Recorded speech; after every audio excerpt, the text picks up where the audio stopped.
Assalamualaikum warahmatullahi wabarakatuh.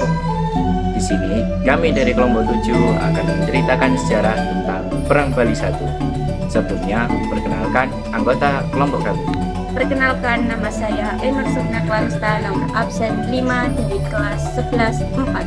Saya Muftaul Huda, absen 23. Saya Nadia Estias, absen 26. Saya Sultan Azhar, absen 31. Selamat menyaksikan. Di video kali ini, kelompok kami akan membahas tentang latar belakang Perang Bali I, tokoh-tokoh yang terlibat, penyelesaian masalah, dan juga dampak bagi wilayah Bali itu sendiri.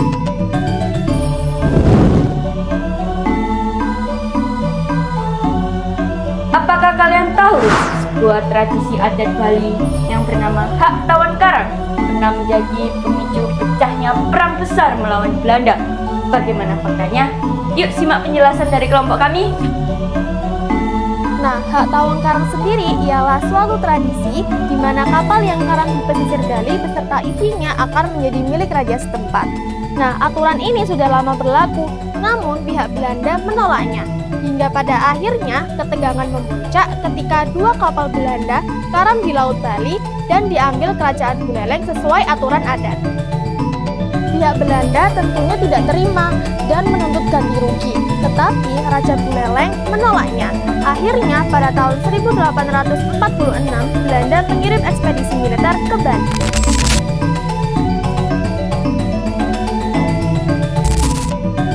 Dalam perlawanan ini, muncullah tokoh penting. Yang pertama ada Ibu Singurah Mati Karangasem, yaitu Raja Buleleng yang memimpin perlawanan ini. Kedua ada I Gusti Ketut Jelantik, yaitu Patih Buleleng, panglima perang yang terkenal di sini. Nah, dari Belanda ada Van den Bosch, yaitu pemimpin ekspedisi pertama. Belanda menyiapkan 23 kapal perang, 1.280 serdadu, dan 115 meriam. Pada 20 Juni 1846, ultimatum diberikan 3 kali kepada Raja Buleleng, namun ditolak.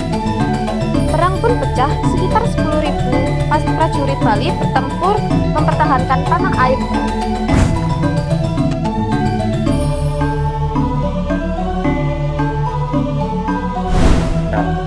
Karena senjata Belanda lebih modern, mereka berhasil merebut Singaraja, ibu kota Buleleng. Raja Buleleng dan Ketut Jelantik mundur ke Jagarga, sementara Buleleng dan Karangasem akhirnya menyerah.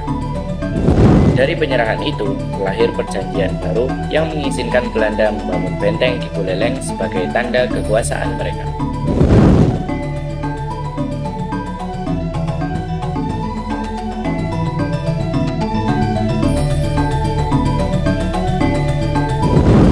Dampak utama Perang Bali I 1846 sampai dengan 1849 adalah kemenangan Belanda yang berujung pada penguasaan wilayah Bali, khususnya di wilayah Buleleng, serta pengubahan perjanjian baru yang memperkuat cengkraman Belanda di wilayah Bali.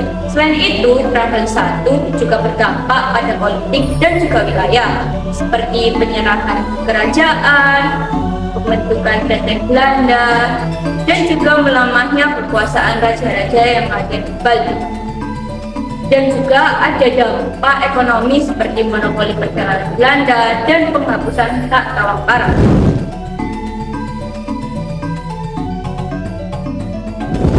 Nah, jadi begitu teman-teman kisah dari Perang Bali I. Perang ini membuktikan bahwa rakyat Nusantara selalu berjuang mempertahankan hak, budaya, dan identitas bangsanya.